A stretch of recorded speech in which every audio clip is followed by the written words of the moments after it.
Төлөө аль нэг намын талд орлоггүйгээр бид өөрсдийн үзэл бодлоо илэрхийлсээр өнөөдрийг 13 жил өнгөрөөж байна.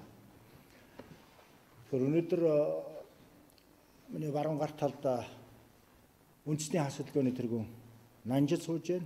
Зүүн гар талд Баялагын эзэд төрийн бус байгууллагын тэргүүн Баярхуу сууж байна. Би өөрөө Шудраг эрдийн фронтын тэргүүн Арслан байна. Мөн одоо манай нэг 2 3 нөхөд ирнэ.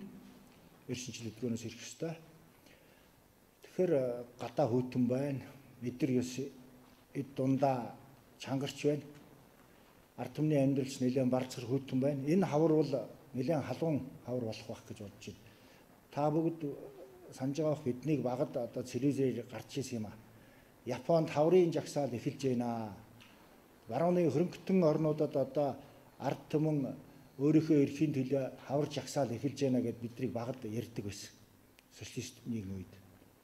Өнөөдөр бид маань эрхчлөөтэй арчс нийгэмд амьдарч байгаа гэж байгаа. Тэгвэл бид бас өөрсдийнхөө төлөө дуурахгүй юм бол ард түмний төлөө ард түмэн өөрсдөө дуурахгүй бол энэ дээр байгаа нөхдүүд ямарваа нэгэн олигтой ажил хийхгүй байна. Тэдний хийж байгаа зүйл хангалттай биш байна гэдгийг бид хэлж байна. Ялангуяа одоо сүүлийн үед бол энэ утааны асуудлаар за сүүлд энэ бензин тосны асуудлаар их сүртэй юм болж байна. Гэтэл цаагуур нь хамгийн чухал зүйлүүдийг далд сэм хийдгийг та бүгд мэдж байгаа байх. Тэгэхээр бид иргэний хөдөлгөөнүүд хамтраад энэ хойно байгаа та бүгд энэ зургийг харж байгаа байх. Эх орончдын нэгдсэн холбоо гэдгийг байгуулсан. Энд оролцсон хөдөлгөөнүүд бол сүүлийн 13 жилд скватрын талбайд жагсаж цуглаж суулт хийж зарим нэг маань орон шоронд орж явсан ийм нөхдүүдээс бүрдэж байгаа юм. 17 оны 7 сарын 4-ний өдөр Эрдэнэ хотын засгийн газрын үед Эрдэнэтийн 49%-ийг ард түмэндээ өгнө гэсэн шийдвэр гарсныг та бүгд мартаагүй байх. Тэгэхээр иймэрхүү сэдвүүдээр өөрөөр хэлбэл Монгол улсын өнөөгийн нөхцөл байдалд байгаа чухал сэдвүүдээр бид 7 хоног болгон хэвлэлийн багварал хийж ард түмэндээ хүрэх болно. Энэ удаагийн одоо энэ хэвлэлийн багварал бол Эрдэнэтийн асуудал голон зарцуулагдж байгаа. Тэгэхээр та бүгд мэдж байгаа 1976 онд зөвлөлтийн тусламжтайгаар Эрдэнэтийн уулын баяжуулах үйлдвэр ашиглалтанд орсон. Тухайн үед Монгол улсад ашиглагдж байсан эрчим хүчний хүч хангалттай биш болохоор зөвлөлтөөс буюу Гүсинский озероор дамжуулаад цахилгаан эрчим хүч авч ирсэн. Тэр үед Монгол улсын хэрглэж байсан хэмжээний цахилгааныг зөвхөн Эрдэнэтийн үйлдвэр ашигладаг байсан. 76 онд. Өнөөдрийг хүртэл 42 жил Эрдэнэт бол Монголын сайлын ганц үнэ гэж явж исэн. Одоо ч бараг хэвээрээ байна. Байдал юу болсон бэ гэхээр 49%-ийг ямар ч байсан Монголын тал авлаа. Нэг хэсэг нөхдүүд бол боож өгөх гэж ясныг та бүгд санаж байгаа байх. Хувийн өмчийг дээрэмдэх гэж байгаа мó гэж. Эрдэнэт гэдэг бол Монголын ард түмний өмч үйс юм аа.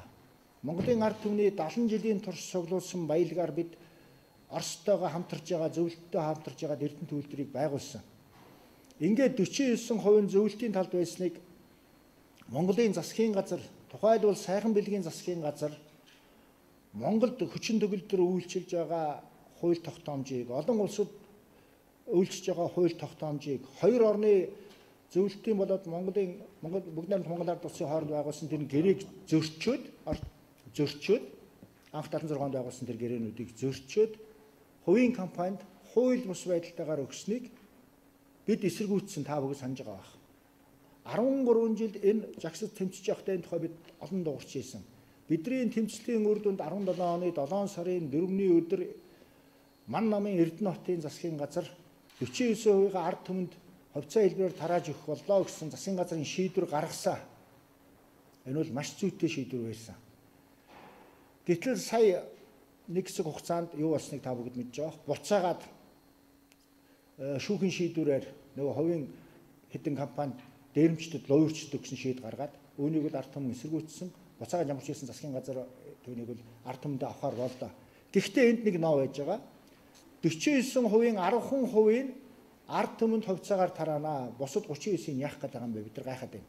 39-ийг айгуут бол хөрөнгийн биржээр дамжуулаад зарна гэж байгаа. Тэгвэл хэн авах уу гэвэл нөгөө л хэдэн луурчид тэр 39-ыг авна. Жирийн ард түмэн энэ сууж байгаа сэтгүүлч тэр хувьцааг авах мөнгө байхгүй. Тэр үүнийг бол бид яагаад хүлээн зөвшөөрөх ёсгүй юм аа. За тэгэхээр Эрдэнэт үйлдвэртэй холбоотой нарийн ширийн асуудлуудыг манай нөхдүүд бас ярина. Тэгэхээр Эрдэнэт гэдэг бол зөвхөн ганц Эрдэнэтэд байгаа уулын баяжуулах үйлдвэр биш ээ. Оросын тэр 49% гэдэг дотор та бүгд мэдж байгаа сонссон бол Монгол Рос Цветмет компани. Хэн дотор 30-аад лицензүүд байгаа.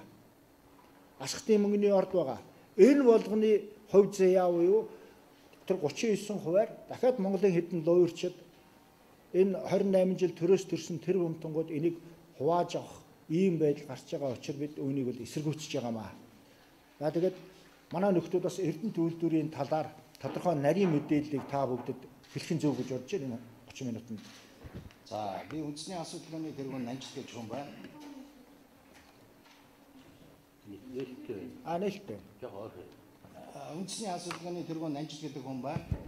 За Эрдэнэт бичсэн асуудал гэдэг бол 2017 оны 4 сарын 4-нд 49% бүх ард түмэнд хувьцаа хэлбэрээр олгоно гэсэн засгийн газрын тогтоол гарсан байгаа. Бид нэр энэ тогтоолоо хэрэгжүүлээч гэж засгийн газраас шаарджээ. Монгол улсын ерөнхий сайд болсон хүрэлцөх улсын хурлын эндэр дээрээс ерөнхий сайд болохдоо шударгасыг тогтоохын төлөө би үхлээс жаахгүй гэж нөгөө хэлжсэн үгнийх нь шүлс нь хатаагүй байна. Хатаагүй байхдаа энэ ажлыг дахиад буруу зам руу будаад хэлгэж эхэллээ. Саяхан засгийн газрын хуралдаанаар энэ асуудлыг шийдээд 49% авъя гэсэн. Үүн дээр нь бол Монголын ард түмэн баярлж байгаа. Бид нар бүгдээрээ баярлж байгаа. Монголын сонгогчч баярлж байгаа. Гэвч засгийн газрын ерөнхий газрын дарга Зандан шатар Монголын нийт ард иргэдтэй 10% нь хувьцаа олгож өгье гэж байгаа. 39% тэгээ яах гэж байгаа. Худалдаа хөгжлийн банкны Эрдэнэ бэлэг гэдэг хүнээс Монголын төр энэ 49% энэ буруу болохгүй байна. Энэ луурчид авсан байна гэдээ булаагаад авлаа. Одоо ямар луурчинд авчиж өгч байгаа юм тэр 39%. Магадгүй одоо өөрсдийнхөө намыг хэн нэгэн луурчинд авчиж өгч байгаа бол нэгээс нь нөгөөд нь авч дээрэмжих ямар шаардлага байгаа.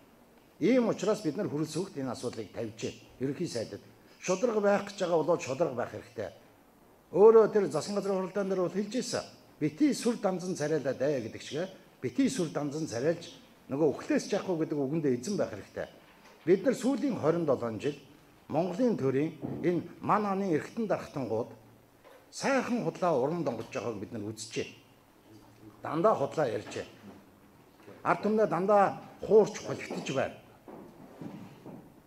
Энэ хүмүүс 27 жил бид нар сайхан урам яруу донгодож Монголын байгалийн баялагийг өрн даран хийж бүгдийн лиценз хэлбэрээр авч хэдэн олигархууд одоо ерөнхийлөгчийн яриад байдгаар 30 гэр бүл одоо ингээд бий болчлоо.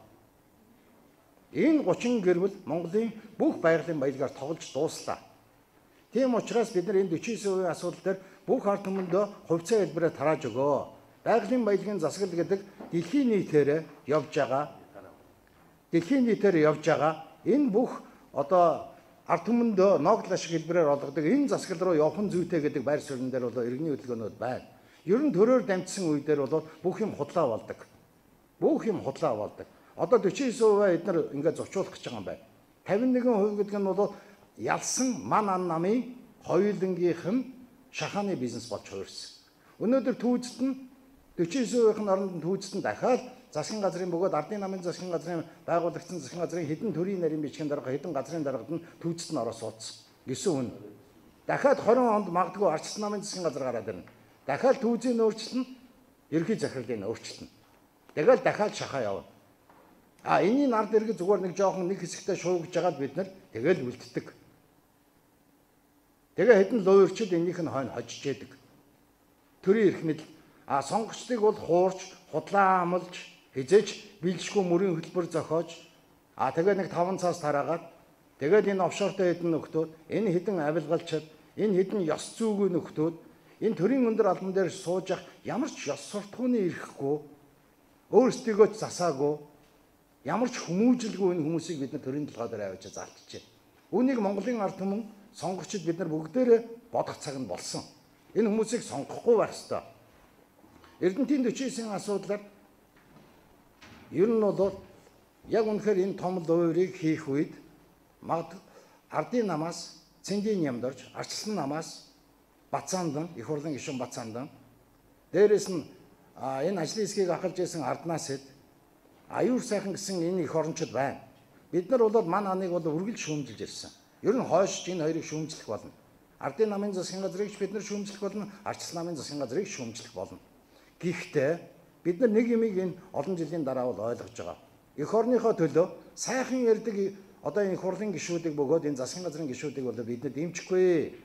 Сайхан уруу яруу донгодж байгаа энэ хүмүүсийг бол бид нар дэмжихгүй. Тэрнээс эх орныхоо төлөө үйл хөдлөөрөө үг хэлээрээ биш, үйл хөдлөөрөө бид нар хийж явж чадж байгаа. Нямдорж, Бацаандан, аюур сайхан, арднаас эд гэсэн энэ гишүүдийг бол үргэлж дэмжиж явна. Хоошид ийм их хурлын гишүүдтэй болоосаа эдгээр эх орныхоо шударгасныхаа төлөө, энэ авилгал хэйл агуулгын төлөө эсрэг зогсож чаддаг. Ард түмнийхээ талд үргэлж зогсож чаддаг. Гэхдээ тэр нь үйл хөдлөөрөө хийж чаддаг. Энэ гишүүдийг, энэ эх орончдыг болоод дэмжиж яхан зүйтэй. Эдгээр хоошид Монголын төрд бас хэрэгтэй. Монголын төрийн хар хүн гэдэг ийм хүмүүс байж аж Монголын төр өнөөдөр цэвэрших болно. Бид нар 2005 оноос хойш иргэний хөдөлгөөнүүд энэ шударгаас авилгал хэйл агуулгын эсрэг бол бид нар олон жил тэмцэжсэн, жагсажсэн, цуглажсэн, өлсгөлэн хүртэл зарлаад бид нар 14 хоног Сугатрын талбай дээр хэвчээлээ. Гэхдээ бидний ярьж байгаа энэ бүх яриа бүгд нь базаад хэлвэл энэ бүх яриа байгалийн баялагын засаглал, энэ шудраг ус байдалтай байгаа, энэ Монгол болохгүй бүтггүй байгаа бүх юмыг шүмжилж ясныг өнөөдөр Монгол улсын ерөнхийлөгч нь яриад явж байна. Сая бүх дүүргүүдээр очиод уулзалтууд хийж байна. Одоо удахгүй Баянгол сонгон хайрхан дүүрэг дээр хийж уулзалт хийх гэж байна. Энэ зөв. Биднийг бас дэмжиж байгаад нь бас ерөнхийлөгчд бол бид нар талархаж байна. Энэ юмнуудаа хойш ерөнхийлөгч харин энэ юмыг ойлгосон бол бүр сайн, амжилттай сайн хийгээсэй гэж бас хүсгээр байна.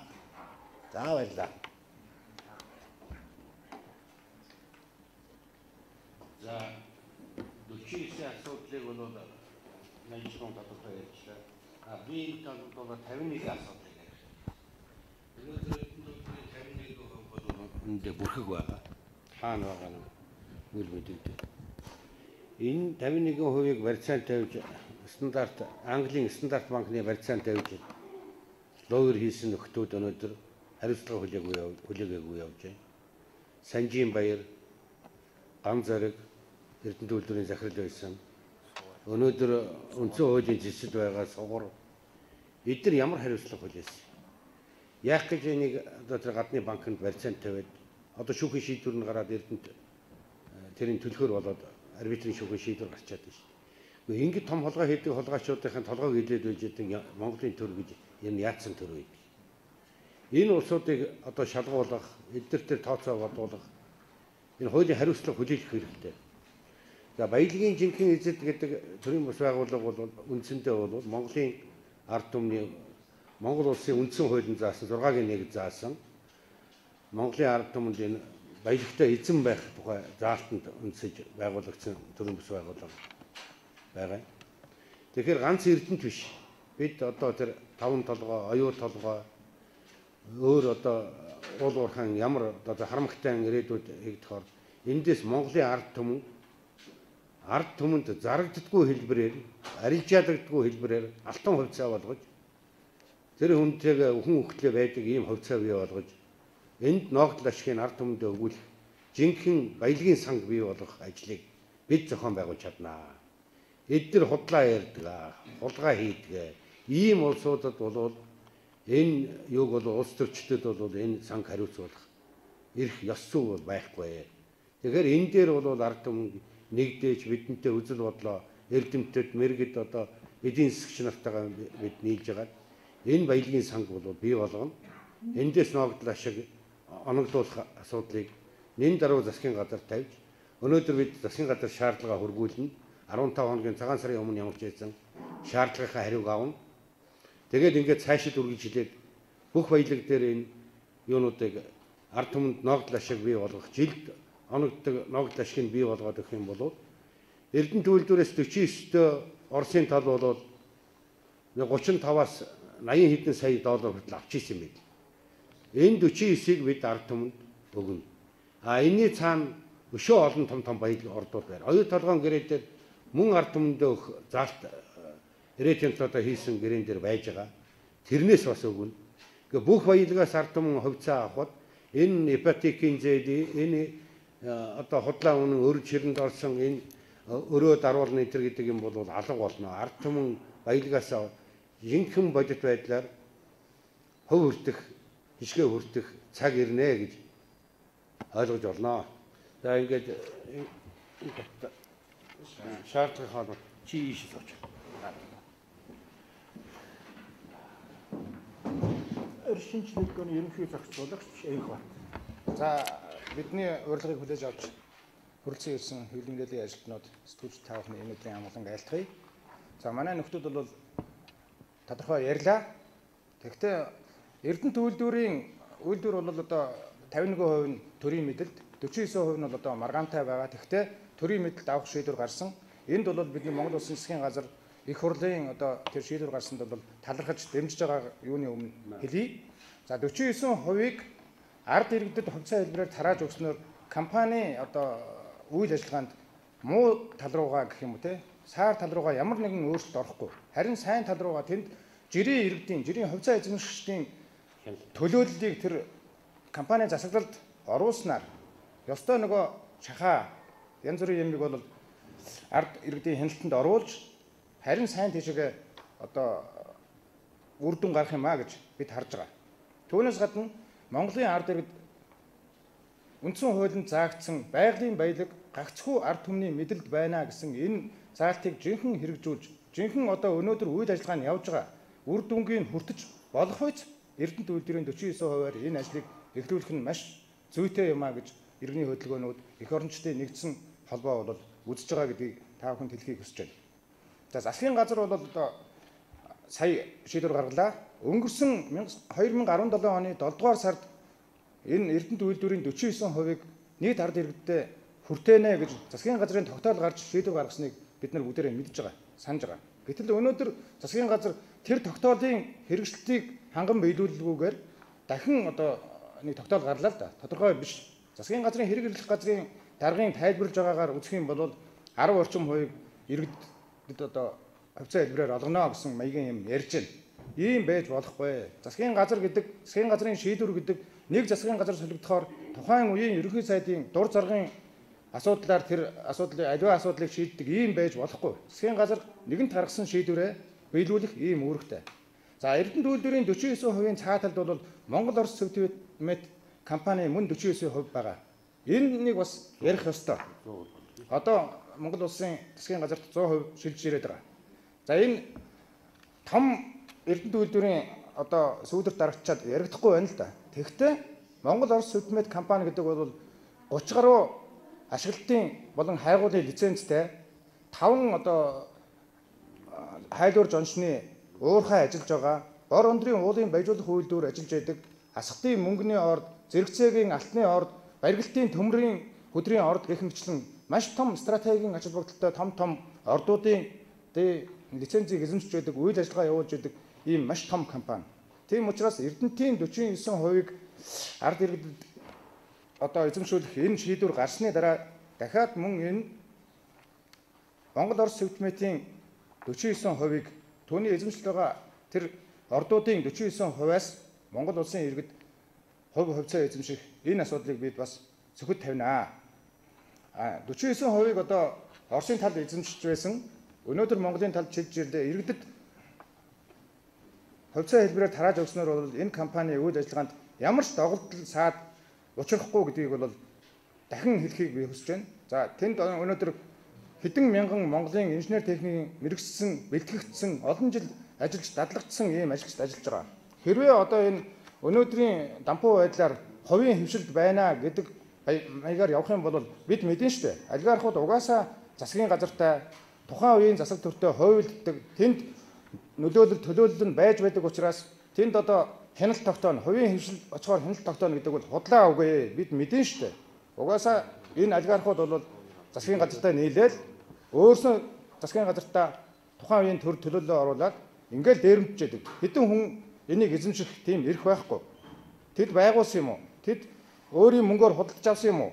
Үгүй учраас засгийн газарт төрд Монгол улсын их хурл түүнийг цуцлах тийм одоо шаардлага байгаа учраас, тийм нөхцөл байгаа учраас л засгийн шийдвэр гарсан гэж бид ойлгож байгаа. Тийм учраас энэ 49% төрийн мэдэлд авсны дараа даруй одоо 2 сарын 1-ний дотор 14 хоногийн хугацааны дотор иргэний хөдөлгөөнүүдийн төлөөллийг оруулсан энэ компанийг өөрчлөн байгуулах тэр ажлын хэсэг гэнүү субъектыг засгийн газар байгуулж үйл ажиллагаанд оруулаа гэж бид энэ шаардлагыг өнөөдөр засгийн газарт хүргүүлж байгаа. Энэ шаардлагынхаа хариуг ханган биелүүлэх болно. Засгийн газраар бид нар үүнийг биелүүлүүлэх болно. Түүний төлөө бид тэмцэх болно. Бидэнтэй санаа бодлоо нэгтгэж бидний тэмцлийг дэмжихийг хэвлэл мэдээллийн нийт ажилтнууд, нийт ард иргэдтэй хандан уриалж байна. За баярлалаа. Тэгэхээр сая хувьцаа гэдэг дээр нэг юм тодруулаад хэлэх нь зөв гэж бодож байна. Та бүгд санаж байгаа бох 5-7 1072 хувьцааг ард түмэндээ тараасан гэж сайхан шоуцсан. Мөнгөгүй нөгөөдхийн зарчдаг. Тэгэхээр бид нар бол Эрдэнэтийн 49%-ийг ард түмэнд тарахдаа хувьцаа хэлбэрээр бишээ. Тэрийг бол зарж болохгүйгээр. Тэгэхгүй хэн мөнгөтэй нь буцаагаад тэрийг худалдаад хөрөнгөний биржээр дамжуулаад авчдаг юм аа. Тэгэхээр үүнийг бол бид нар хүлээн зөвшөөрөхгүй. Ард түмэнд цаашаа зарж болохгүйгээр нөгөө цэнхэр ягаан тасвар гэдэг шиг зардгаар биш зарж болохгүйгээр ингэж тараахыг бид хүсэж байгаа. Ингээд Эршинчил хөдөлгөөний тэргүүн Ганбаатар бас өнөөдрийн хэлний багт ирлээ.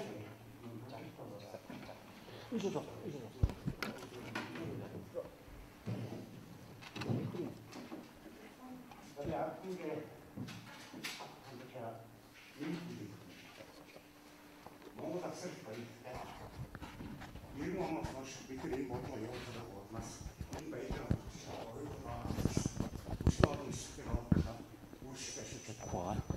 ганц ашиглаж байгаа үр өгөөж өгж байгаа Эрдэнэтийн үйлдвэрийн 49%-ийг дуурийн аргаар яг явуулах гэж байсан, харин улсын хурлаа засгийн газар шийдвэрэн гаргаж зогсоож явах шиг байна. Ганц нь Эрдэнэтийн үйлдвэр биш, энэний дагаад Монгол Орос сэдвмэтийн маш олон лицензүүд асхтын мөнгөний орд байж байна. Бор өндрийн жаншны уурхай байна. Барилтын төмрийн орд байна. Энэ бүгдээс Монголын ард түмэн үр өгөөж хүртэж явах тулд ер нь олон нийтийн оролцоог хувьцаа эзэм хэлбэрээр оруулж хяналтаж явсан нь хамгийн өөр өгөөжтэй гэж үзэж байгаа. Тийм учраас энэ Эрдэнэтийн 49%-ийг Монголын ард түмэнд хувьцаа болгон өгч Монголын ард түмэн энэ орд газар баялагийнхаа ашиглалтанд нь хяналт тавьж өрөө үеийн бол сайжруулах ийм ёстой. Өөр стратегийн 40 олон орд газар 15 орд газар 2 дугаар ээлжийн 39 орд газар. Гэтэл бүгд хувь хүмүүс юм уу аль нэгэн гадны компани баяжуулахад тэдний эрхшгийн төлөө Монголын баялаг зарцуулж байгаа болохоос яг нийт ард түмэндээ бол өрөө үүстэй байж чадахгүй байна.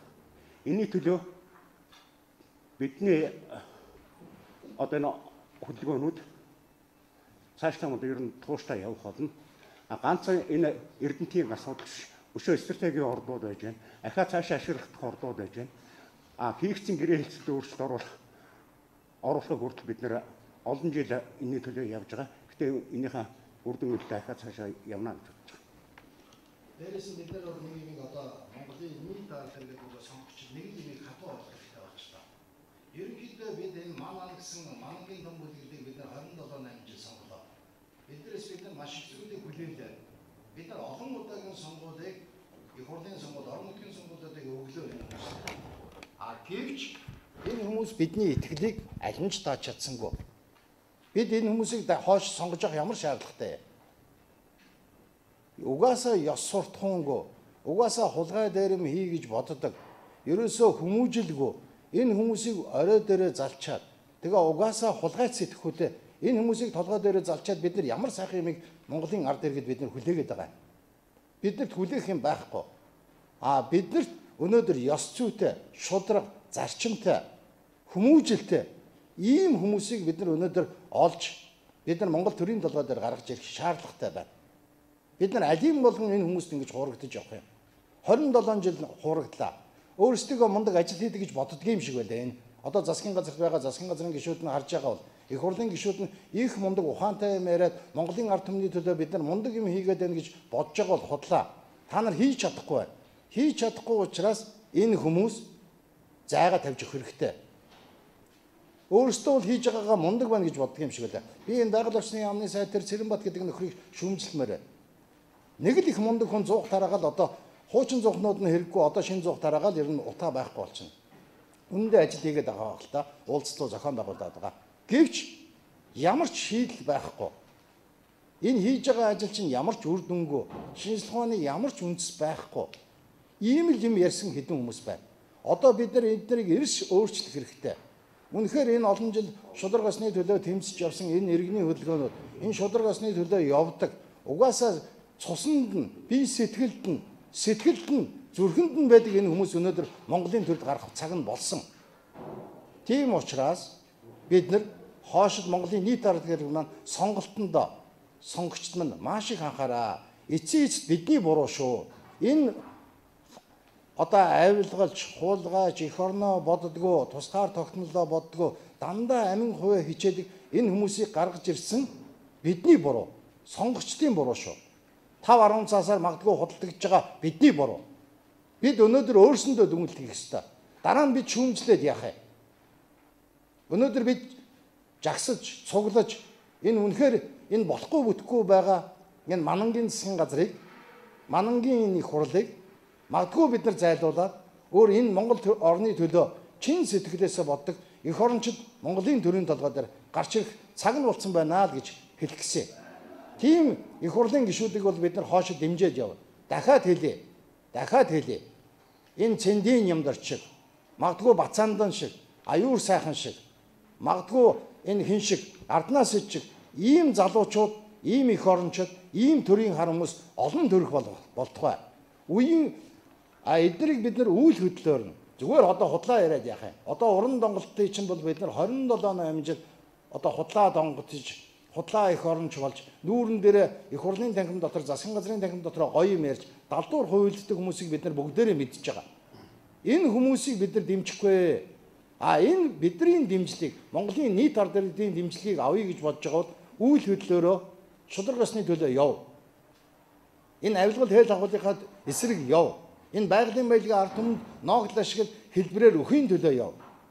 Хүрэлцэх өнөөдөр Монгол Улсын ерөнхий сайд үхлээс жаахгүй шударга осыг тогтоодог хүрэлцэх ерөнхий сайд маань энэний төлөө явбал бид таныг дэмжинэ. Энэний төлөө явж чадахгүй намын эрх ашиг найз нөхдийн хувилдаа маягаар энэ засгийн газрын удирдаад явах гэж байгаа бол дэмжихгүй. Магадгүй бид нар энэ засгийн газрыг огцруулахын төлөөч явахыг үгүйсэхгүй. Гэхдээ өнөөдөр дөнгөж анхныхаа бид нар хэвлэлийн баг хурал хийж байгаа учраас ийм юм хэлмээргүй байна. Бид нар шаардлага тавьсан 14 хоногийн дараа бид нар шаардлагынхаа хариуг авна. Энэ завсар бол бид нар Эрдэнэтийн талаар гаргаж байгаа байр суурьуудыг бид нар лайв хийгээд явчихна. Энэ юмнуудаа хийж чадахгүй бол энэ хаврын том жагсаал цуглааныг бид манлайлж оролцох зохион байгуулах болно гэдгээ бид нар бас энэчээс хэлсэн зүйтэй гэж ойлгож байна. Энэ дээр нэг зүйлийг нэмж хэлэхэд одоо бас 5 жилийн өмнө бид нар өсөглөн дарж байгаа нийтийн өмчийн хууль эрхлэн орчныг өөрчлөх зорилгоор өсөглөн дарлаад засгийн газрын хэлцээрийн ширийн наадсуудаа нийтийн өмчийн талаар төрөс барилдах бодлогыг сайжруулах үндэсний хороо байгуулсан. Үндэсний хороогийн иргэний хөдөлгөөнүүд ахалж бүтэн жил гарan альчлаад ерөнхий сайдын захиран яар төрөс нийтийн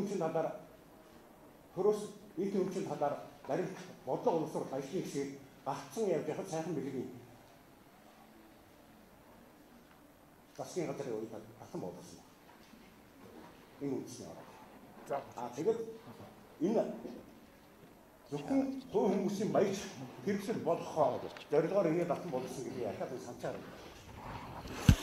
Тэгэхээр бид иргэний хөдөлгөөнүүд 70 нас хүртэл биш 70 дахтаа бид үгээ хэлнэ, итгэж болно. Бид Монгол Улсын ерөнхийлөгч Баттулгаас бас шаардж байна. Монгол явна гэдээ гарч ирсэн. Яагаад өнөөдрийн хүртэл офшорчдын асуудыг шийдэж чадахгүй байна? 30 хэрүүл гэж яриад байсан. Тэр мөнгийг аваад ирвэл өнөөдөр ингэж монголчууд модоо бариад бензиний мөнгийг дийлэхгүй ийм байдалд орохгүй. Тэгэхээр бидний энэ тавьж байгаа шаардлагыг ерөнхийлөгчүүд ээж аваад энэ офшорчдын асуудлыг шийдээд нөгөө оюутлогыг би толгоогоор хариуцнаа гэсэн баяртай хариуцлага тооцоод хийх ёстой газар тэр наранд нь суулгаа шоронд хийж чадах юм бол бид ерөнхийлөгчөө дэмжиж ажиллах болно. Тэгээд дараагийн удаа дараагийн 7 хоногт бид бас өөр сэдвээр хэвлэлийн баг хурал хийн. Ингээд та хүрэлцэн ирсэн та бүхэнд баярлалаа. Бидний энэ ярьж байгаа зүйл бол маш чухал зүйлүүд шүү. Бид 13 жил сүхийн талбай дээр үгээ хэлж ийсэн. Бидэнд маш их туршлага байгаа. Тэгэхээр энэ оюу толгой эрдэнтийн асуудлыг маш яаралтай зөв шийдэхгүй юм бол өнөөдөр утааны асуудлаар далиндуулаад, бензиний асуудлаар далиндуулаад мартагнуулах гад байна шүү. Энийг Монголын ард түмэнд энэ 49%-ийг өхөн зөвөө гэдгийг дахин хэлье. За баярлалаа. За баярлалаа. Тэгээ дуслаа гэж хэлж. За өнөөдрийн хэвлэлийн багвар ингээд дуслаа.